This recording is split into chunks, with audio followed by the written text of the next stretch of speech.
Hindi lahat ng impeachment hustisya. Minsan ginagamit yan para alisin ang kalaban. At ngayon, habang umiinit ang issue kay BP Sara Duterte, may mga boses na hindi mo pwedeng baliwalain.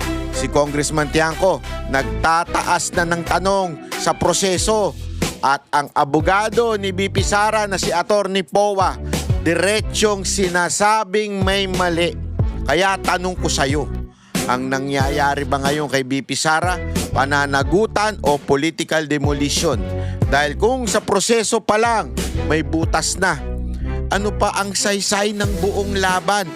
At kung hindi ka pa nagdududa, naku, baka oras na para mag-isip ka.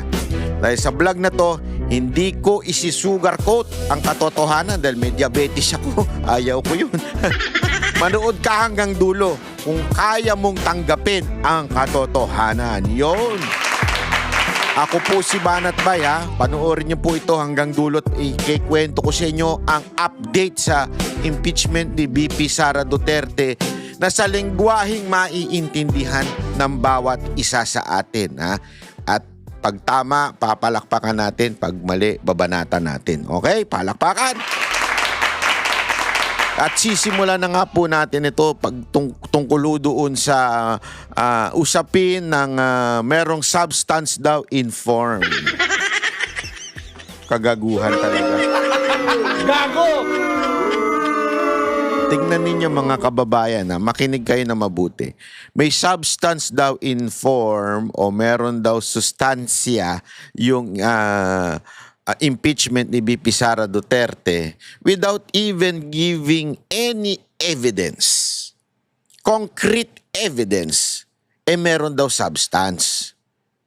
Pero kung titignan mo naman sa kabilang kanto, yung mga ex-Marines o mga dating security ni Zaldico, merong mga ebidensya, may mga picture, may mga video, merong mga dokumento, may resibo, ika nga. Ayaw man lang entertainin ng Blue Ribbon Committee. Nako. Gago! Hindi po ba malaking katarantaduhan yan? Yung impeachment, walang pinresintang ebidensya, meron daw sustansya o may substance, meron daw laman, pero walang ebidensya. Puro paratang. Kesyo puro pagbibintang lang. Dito naman po doon sa mga ex-Marines na nagsasabi, eto, may picture kami. Ni hindi man lang dinggin sa Senado ni Tuta Soto. Gago! Sa pangunguna ni Pinky Lacson. Gago! Ang lupit, di ba mga kababayan? Kung titingnan mo yung comparison. Ngayon, Banat Bay, sandali. Pag-usapan natin, ano ba yung sinasabi mong sustansya na yan? At ano ba yung sinasabi mong walang sustansya? Yan ang ating pag-uusapan ngayon. Kasi ipapakita ko sa inyo dito details ng mga nangyayari. Una, tingnan muna natin yung sinabi ni Atty. Powa, yung magiting na abogado ni BP Sara Duterte, kung bakit ang kanilang pinresinta o sagot na sinabi sa Kamara o yung sa yung sa kanilang Committee on Justice ay kini-question yung validity o kini-question yung proceedings o kini-question kung ano man yung nagaganap doon. Bakit kanyo? Ito, panoorin natin na. Ito, napakagandang paliwanag ni Atty. Powa at atin po itong mas ipapaliwanag pa na maiintindihan ng bawat isang Pilipino. Pasok! Magandang umaga, Miss Chacha, at magandang umaga rin, Manong Ted. Good morning. Picture po talaga yan. Audio lang. Audio lang yan. Audio. Good morning po. Sir, siguro simulan muna natin, Attorney Michael, ang sinasabi po kasi kanina kasama namin dito si Rep. Jervy Luistro, hindi na nga po, para po ba sa inyo, ano po ba ang... Sandali, ito ba yung Luistro na may utang kay BP Sara Duterte? Gago! Ang kapal na mukha, sabi ni BP Sara Duterte, dahil akala mo kung sino makahusga, pero paalala ko lang ha. Gago! Paalala ko lang. Ito yung umamin na sinabi niyang tinago niya yung asawa niya nung may warrant. Which is mali, bawal, at yan po ay obstruction of justice. Kailan ka nakakita ng isang taong nag-obstruct on justice, siya pa ang namuno ng Committee on Justice? Gago! Only in the Philippines. Yung hindi sumusunod sa batas, ang siya ngayong pinuno ng quote-unquote justice sa Kamara. Gago! Diba? Saka nakakita ng ganun, mga kababayan. O, aside from that, meron pang aligasyon ang ating VP Sara Duterte na di umano daw ay may utang ang kapal na mukha. Gago! Dahil kinuha daw na abogado yung kanyang asawa at hindi pa nagbabayad. Grabe, no? Laki-laki na ng kinikita ninyo dyan sa Kamara. Hindi ka man lang magbayad. Magbayad ka muna. Hindi ko naman sinasabing wag mong pamunuan yung Committee on Justice, pero delikadesa. Sa bagay, wala nang delikadesa ang mga gobyerno ngayon. Ang mga nasa gobyerno. Gago! O, di ba si Marcos nga na sinasabi niyang bawal ang EPAL sa mga distribution ng mga ayuda, pero yung mukha niya nakapaskil. Gago! Hindi lang nakapaskil, naandun pa siya, namimigay. Bawal daw na yung namimigay yung mga politiko. Gago! Pero naandun siya. Anak ng weteng, oo. Hindi daw pamumulitika yun dahil siya naman daw ang presidente. Gago!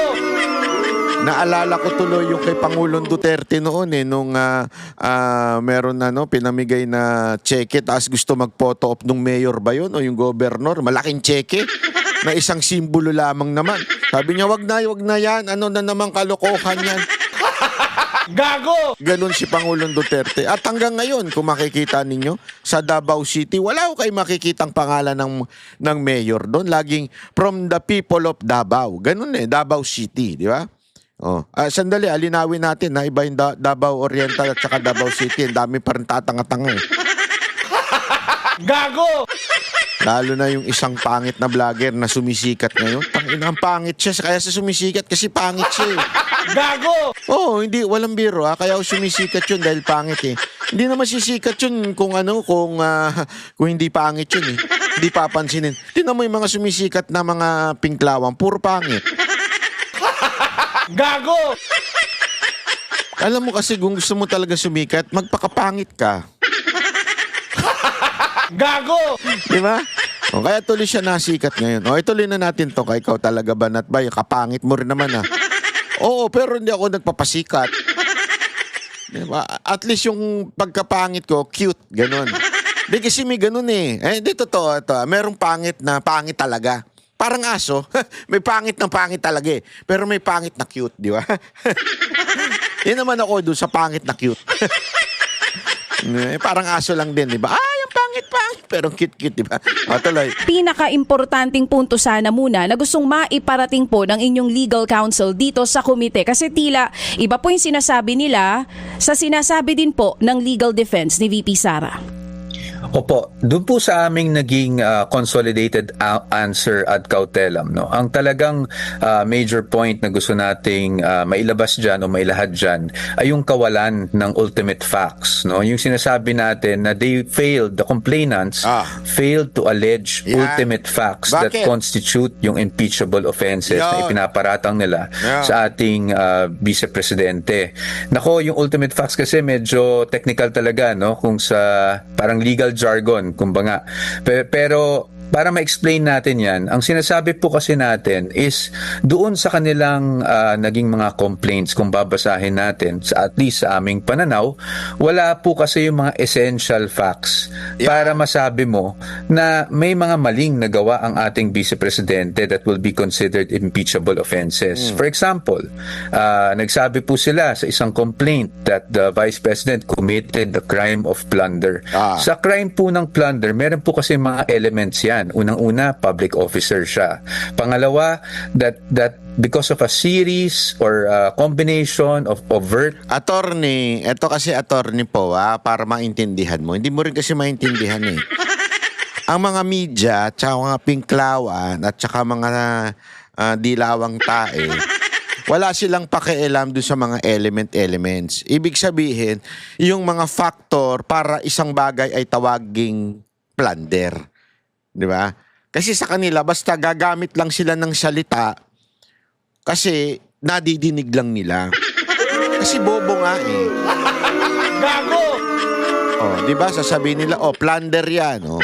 O kaya yung mga teroristang makakaliwa, sasabihin nila, "Oh, may plunder 'yan si VP Sara Duterte."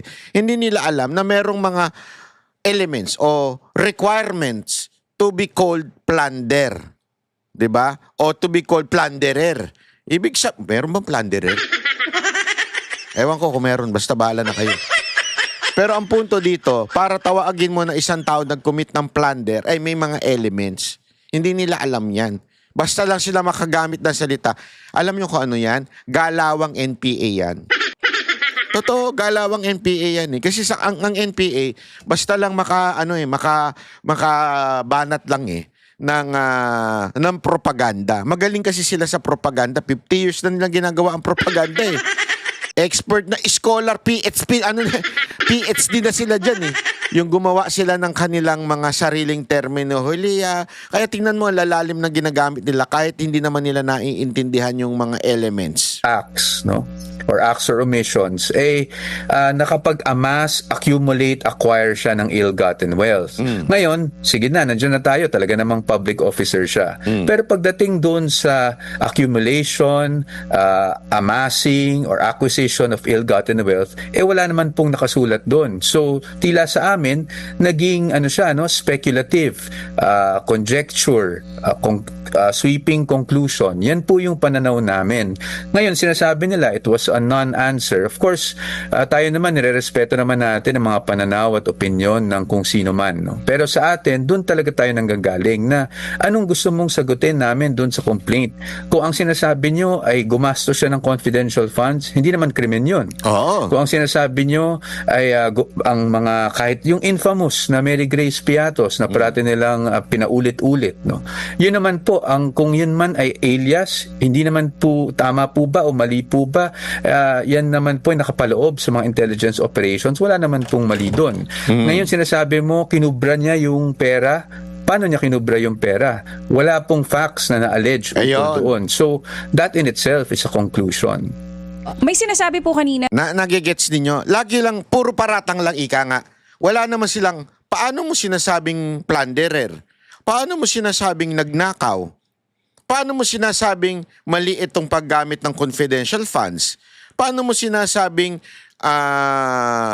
yung Mary Grace Piatos ng paggamit ng alias ay mali? Wala namang laman. So, why are you accusing o sinasabi mong may substance kung wala namang laman? Tama, mali. Bobo nga kasi itong mga ulul eh. Si Rep. Luistro, ayon po sa kanya, yun pong naging sagot nyo, hindi daw talaga, maging yung ibang mga members sa committee, no, hindi talaga directly answering the accusations. It's more of leaning towards mga hindi dapat lang matuloy yung impeachment, pero hindi sinasagot yung mga akusasyon. Sinasabi din po kanina ni Luistro na okay lang naman daw po na hindi mo na magpakita ng ebidensya sa ngayon dahil ang tangi lamang naman na magdedesisyon kung magpapatuloy ang impeachment ay ang members ng committee. Kumbaga sole judgment ito ng members ng komite. Ano pong tugon nyo doon? Opo. Tama po na talagang sole members ang magiging kumbaga magde-decide kung ito ay iaakyat sa Senado, no? At even in fact kung ibibigay ito sa plenary para magkaroon ng botohan kung iaakyat o itatransmit as articles of impeachment sa Senado. So sa amin naman po, ang talagang punto lang namin doon sa aming naging consolidated answer ad cautelam is wala kaming masasagot dahil ang mga nakapaloob doon ay puro bawang konklusyon lang no? Pawang haka-haka. Yung mga acts na sinasabi nyo na ginawa niya, for example, the SALN, sinasabi nila biglang nagkaroon ng ill-gotten wealth dahil merong SALN. Parang hindi po namin makita yung logical connection doon. Dahil may pinakita kang SALN, bigla na lang lumaki daw yung SALN at biglang may conclusion of law na ill-gotten wealth yun. So doon lang naman po talaga kami nanggagaling. Oo. Nauna na po kasing idineklara na sufficient in substance, sufficient in form, at ngayon nga sufficient in grounds para magpatuloy ito pong impeachment ni VP Sara. But still, yun nga, sinasabi po ng inyong hanay na hindi talaga ito dapat na magpatuloy. Pero attorney, dire-diretso na po ito sa March 25, I think, will be the first hearing. Ano na po ang susunod na hakbang ng kampo ninyo? Sa amin naman po, kasi po ang pagkakaintindi ko po doon sa rules ng House on impeachment proceedings, pagdating naman po dyan sa hearing na gaganapin, wala pong pwedeng maging partisipasyon ang mga abogado o ang panig ng Vice Presidente insofar as pag nagkaroon ng witness, hindi naman po kami pwede mag-cross-examine to test the credibility of these witnesses, no? So, ang pwede lang mag-cross-examine as far as I understand from the rules ay mga members mismo ng Justice Committee. So, ang magagawa na lang po natin dito ay talagang i-monitor yung developments at to ensure that at every stage of these proceedings, protektado ang karapatan ng ating Vice Presidente. Yan. Pero kung sakali, Attorney Michael, na ipapatawag po kayo doon, maging yung iba, si VP Sara, is she willing to go doon po sa mga... Ako, sinagot na nga eh. Sinabi na nga, anong sense ng papatawag kung hindi naman din pwedeng magsalita yung abogado? Tama, mali. Alam mo, meron nga nagsabi, ituloy nyo na yan nang matapos na yung kahayupan ninyo. susunod na hearings na gagawin itong Kamara? Sa akin naman po, if you were asking about me, no, as a witness, wala naman pong problema. Ngayon, bilang abogado, I think wala namang point na pumunta pa ako doon bilang abogado dahil I think nasabi na rin ng ating kagalang-galang na chairperson na the duty of the lawyers there or the participation of the lawyers there would only be to assist yung kanilang client, which is the Vice President. Ngayon, pagdating kay Vice Presidente, hindi pa namin na pag-uusapan ng masusi yung itong bagay ng pag-a-attend niya ng mga hearings. But definitely, kung mag-a-attend man siya o hindi, this will be based on the advice of counsel. Titingnan natin kung may advantage ba na mag-attend o hindi dahil nga hindi naman pwedeng kami mismo ang magtanong to test the credibility ng mga witnesses na i-represent ng mga complainants. Oo, kasi Attorney Michael, kaya ko yan natanong kasi 'di ba po nagsampa kayo ng kaso kay Madriaga. Kasi kung sakali man mangyari ito na ipapatawag kayo ng Kamara, may mga accusations po kasi si VP Sara na si Madriaga kasama halimbawa dun sa kidnap for ransom group, kung maipapatawag kayo, at least may explain nyo, maipapakita nyo po yung mga ebidensya na hawak ninyo. Ano po sa tingin natin dyan? Ano nyo mapapakita kung hindi nga sila papayagan din magpresenta? Ang problema po kasi namin doon is kung ipapatawag man si Mr. Madriaga. Ang tanong pwede ba kaming magtanong kay Mr. Madriaga? Yun ang problema. Walang cross-examination na magaganap doon. 'Di ba? Walang cross-examination. Magaganap na lang yan sa impeachment court. Pero doon sa Kamara, wala. Kung isang malaking moro-moro lang ang mangyayari doon. Gago! Hindi rin naman, hindi ba? That under the rules, bawal kami mag-cross-examine. So, it's a bit one-sided to be... Sobrang one-sided yun, Brad. Tangina, nagpatawag ng witness, tapos lahat ng sabihin niya will be taken as gospel truth. Tapos hindi nyo man lang pwedeng tanungin. Anong klase yun? Ba't pa kami pupunta? Kung hindi naman na... Yun ang hindi natin maintindihan doon sa rules na yan eh. Bakit ka pa pupunta kung hindi ka rin naman pwedeng magsalita at magtanong at kung usisain yung mga pinaparatang sa'yo? Tama, mali? to be blunt about it, no? So I don't see the point really, but again, that is just my personal opinion on this matter, no? I will have to talk to the Vice President regarding that. So you feel, Attorney Michael, that it will not be fair? Kung sakali man ito, magdire-diretso na. I don't want to say that it will not be fair because ang disposition ko parati even from my earlier interviews kahit noon pa ay let's always give our lawmakers the benefit of the doubt I that they don't will like. do their function. Hindi, ayoko. I will not give them a benefit of the doubt. Wala na silang credibility, Attorney Pau.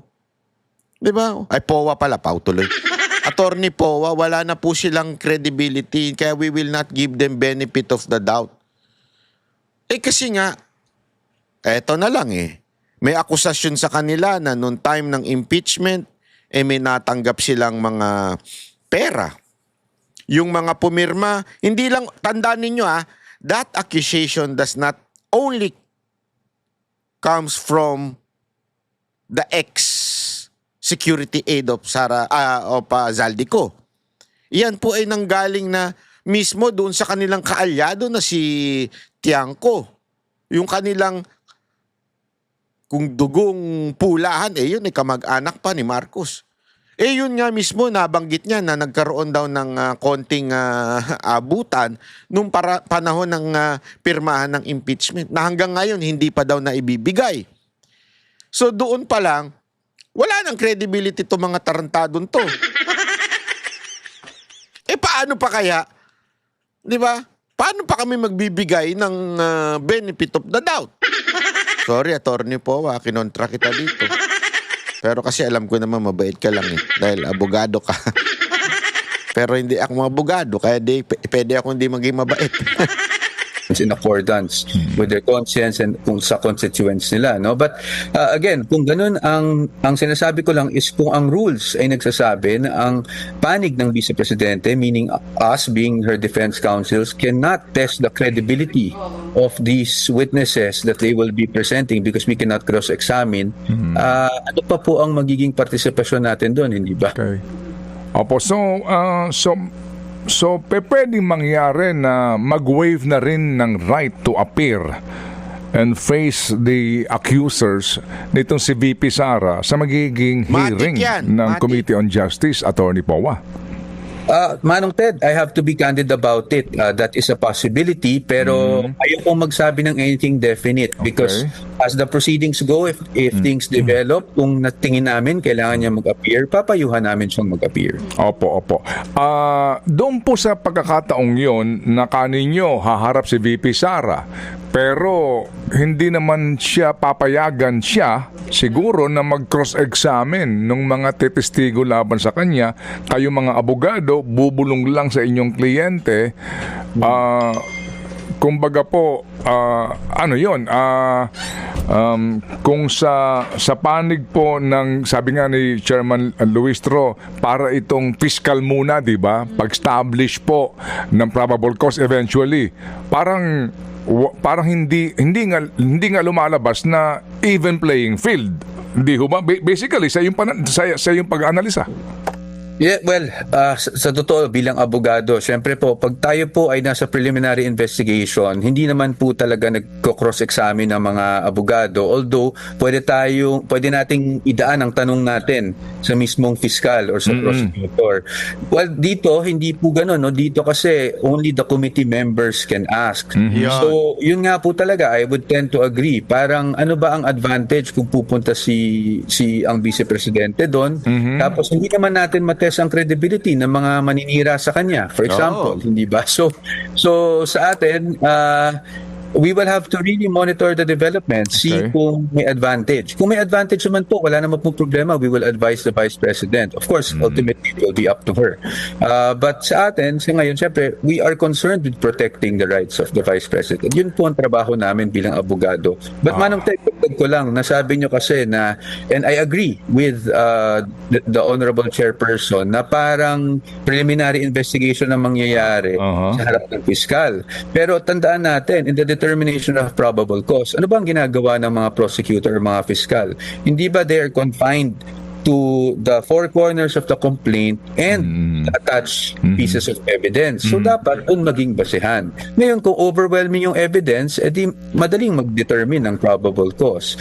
But, we're hearing all these statements about issuance of subpoena and all that. While we will not comment on that yet dahil titingnan muna natin yung subpoena. Unfair naman kung magsalta na tayo doon. Pero overwhelming ang evidence, bakit may ganito pa? Hindi ba? Kanina nga po, ang una kong punto ho kay Chairperson Luistro, yung claim nga ninyo na nasaan ang ultimate facts dito. At ginawa ko pong halimbawa, yung pong usapin ng unexplained wealth, no? And vis-a-vis disal and irregularity, yung hindi pagkakatugma ng kita sa umano'y yaman. Kasi po, di ho ba ang inyo pong argumento nga dito, nasaan ba dito yung ultimate facts? Gayong lumalabas na wala pang ebidensyang hawak eh. Hindi ho ba? Ang sinasabi, Yun na hihingi yun eh. pa lang ng bank records o maging AMLAC records or even nga yung BIR records. At ito nga yun eh, sinasabi na kagad nila na kesyo nagkamal ng pondo ng bayan, di ba? Pero wala pa. Humihingi pa nga lang eh. Putang ina, paano mo masasabing nagnakaw na kagad? Di ba napakagago lang din eh, no? Ano, so, natanong namin siya tungkol doon sa puntong yon na kumbaga lumalabas nga na dapat evidence muna bago yung hearing, di po ba? Ito nga po kasi sui generis attorney. At dito, ito ho ang sinasabi na ang magagawa ng komite ay bigyan po ng pagkakataon ng subpina ang magmomosyon ang isang miyembro para maglabas ng subpina to require the banks or even AMLAC or BIR to produce the records of the Vice President. And that's the process, attorney. Well, yun nga po, no? Although naintindihan natin na sui generis ito, syempre po, lahat ng ginagawa natin dapat na ayon pa rin sa batas at sa ating mga rules. Ngayon, we do not agree na pwede yung accusations first before evidence. Diba? Dapat, bago ka mag-accuse, meron ka ng ebidensyang hawak. Yo. Hindi naman tayo pwedeng mag-aakusa na lang tayo, maninira tayo ng tao, tapos bigla tayo maghahanap ng ebidensya, hoping na sa paghahanap natin, there is something incriminating that will suddenly come out. Hindi ba? So yun po talaga yung posisyon namin dito. Ngayon, despite all of that, we respect the processes, we respect the Committee on Justice. So tayo naman, ika nga, hindi kailangan sumagot ng Vice Presidente dito, pero we found the need to answer, albeit ad cautelam, para lang ma-point out yung nakikita namin na walang ultimate fact. Pero yun lang po, i-monitor lang natin yung development. Okay. Sige, so you will monitor the development. When will you approach the High Court? Ano ho ang mga pagkakataon o senyalis nito? Because dito ho sa inyo pong answer, meron na ho kayong mga pinupunto na hindi po pagsunod sa due process. Opo. The option to go to the Supreme Court is always there, no? There's always that possibility.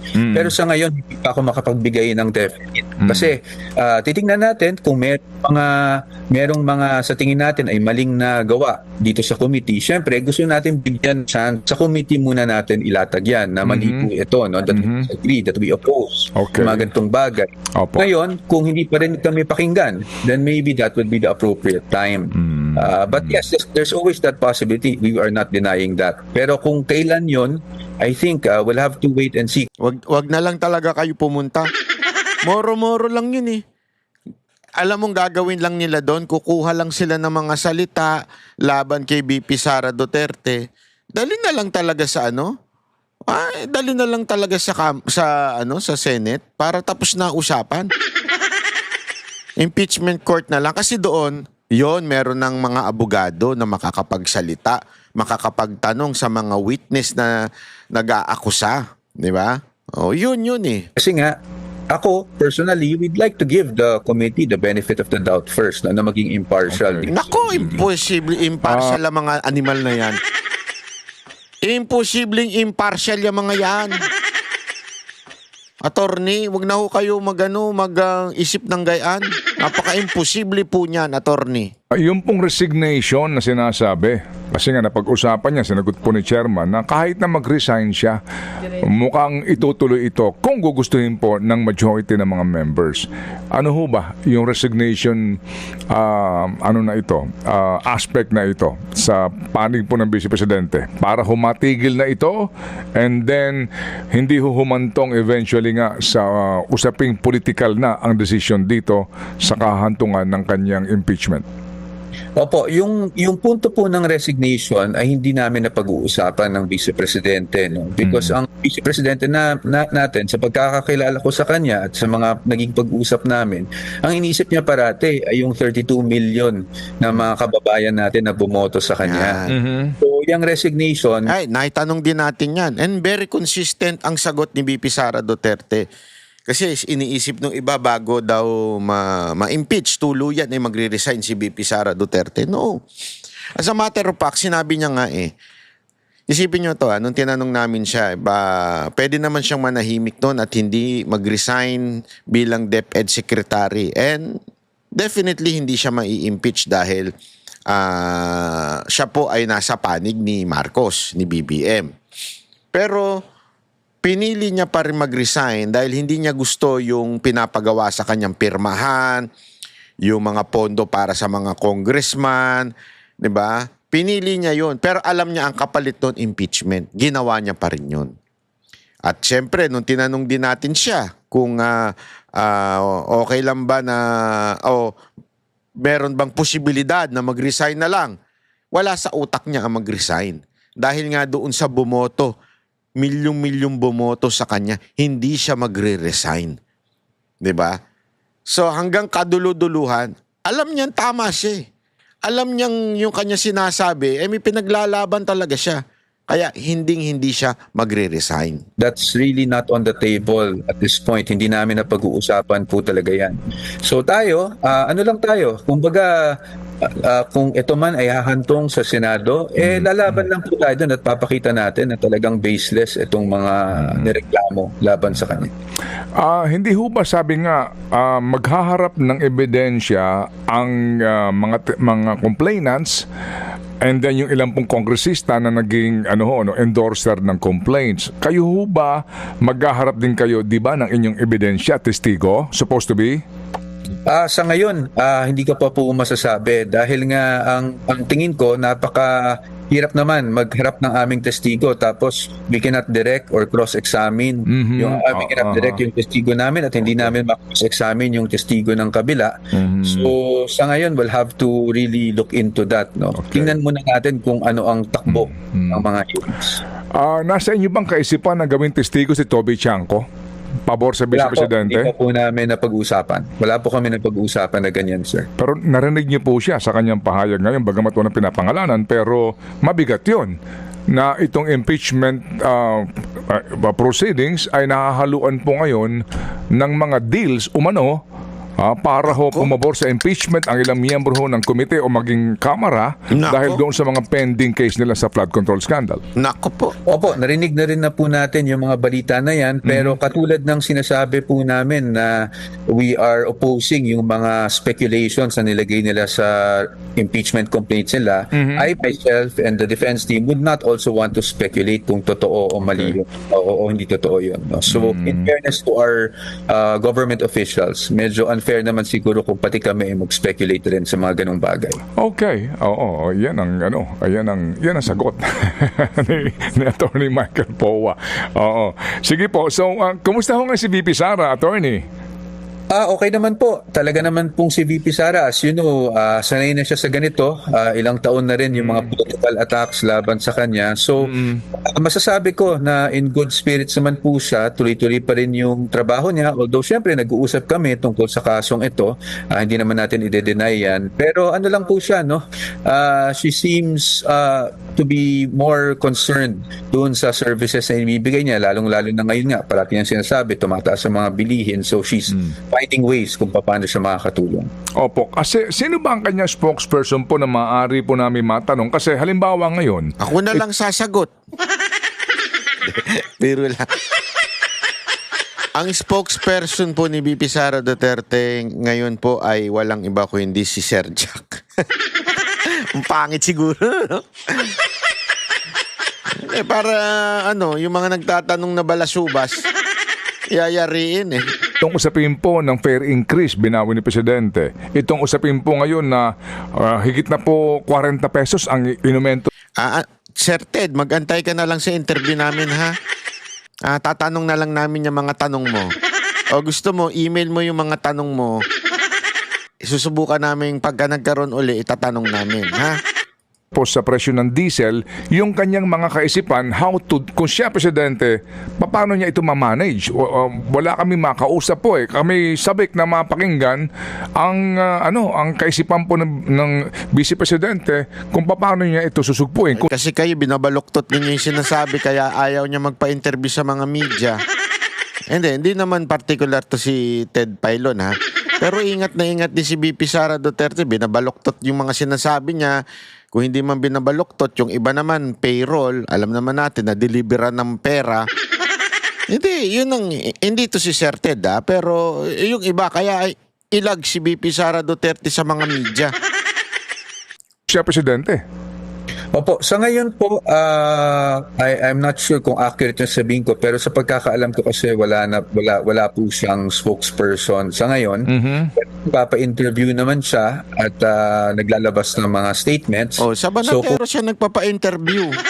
Sige na, wag nang Meron mga ganyang tanong, maaari naman pong itanong dun sa, meron po kasing GC ang OVP, part yung programa nyo. So, kung meron mga tanong, tingnan natin kung makakapaglabas siya ng statements. Pero, ito po isang bagay rin na i-discuss ko sa kanya pag nag-usap kami. Okay, sige po. So, muli kaming tatawag, attorney, para po sa panig ng Vice Presidente kasi nga kami obligado rin po tanungin po ang mga nasa komite, ang ilang complainants, but definitely po, the side of the VP must be heard. Attorney.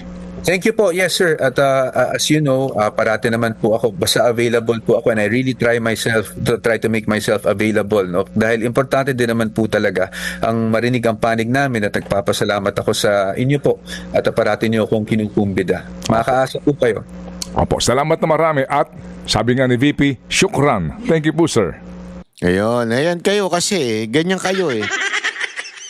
Minsan talaga condescending kayo, lalo na actually si Sir Ted naman, maganda naman magtanong ito eh. Very pero kasi yung kasama niya na isa, medyo may opinion na kaagad.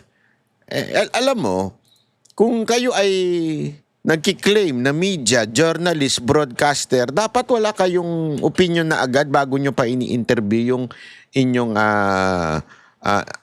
guest. Ang problema yung yung chacha na yun eh, medyo meron na kaagad impartiality, ika nga. May kinikilingan na kaagad, may bias na kaagad. Paano naman magpapa-interview sa inyo? Kung wala sana, maganda eh. Kung honest to goodness naman kayo, okay.